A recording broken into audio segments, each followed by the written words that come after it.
வணக்கம். இப்போ நாம் மூவிடப் பெயர்கள் அதை பற்றி பார்க்க போகிறோம். அது என்ன மூவிடப் பெயர்கள்? இங்கிலீஷில் first person, second person, third பர்சன்னு சொல்லிட்டு போகிறான். ரொம்ப ஈஸியாக நாம் கொஞ்சம் பார்த்துக்கணும். தன்மை, முன்னிலை, படர்க்கை அப்படின்னு நம்ம இந்த first person, second person, third பர்சனை குறிக்கிறோம்.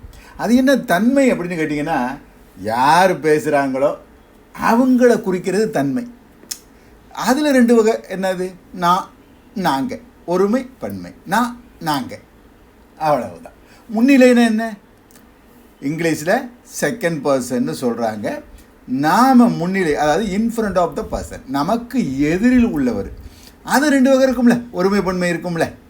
நீ, நீங்கள். நீ சாப்பிட்டியாப்பா? நீங்கள் சாப்பிட்டீங்களா? ஒருமை பன்மை இருக்குல்ல, அதான் முன்னிலை. படர்கைங்கிறது நீங்களும் இல்லை நானும் இல்லை, மூன்றாவதாக இருக்கிற யாரோ ஒருவர். அங்கே காட்டுறோம் கையை, படர்கை அங்கே.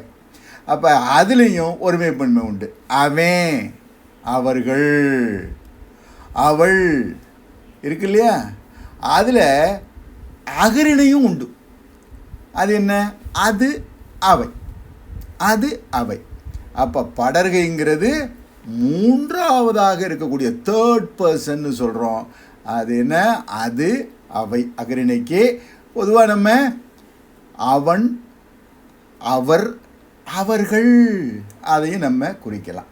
ரொம்ப எளிதாக நினைவு வச்சுக்கலாம். நீங்கள் நீயா இல்லை நானா, நெஞ்ச கதவை கொஞ்சம் திறந்தது நீயா இல்லை நானா. நீயா நானாவை நினைப்பு வச்சுக்கிட்டிங்கன்னா கூட சரிதான். நீயா அப்படிங்கிறது என்னது?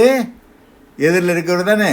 அது என்ன சொல்லுவோம்? முன்னிலை, ஒருமை. நீயா, நானா, இது என்ன? தன்மை, ஒருமை. எவ்வளோ எளிதாக இருக்குது பார்த்தீங்களா? மொழியை அடிப்படையோடு நம்ம கற்றுக்கொண்டோம்னா ரொம்ப எளிது நம்ம தமிழ் மொழி. நன்றி. இன்னொரு நாள் இன்னொரு கூரோடு சந்திக்கிறேன்.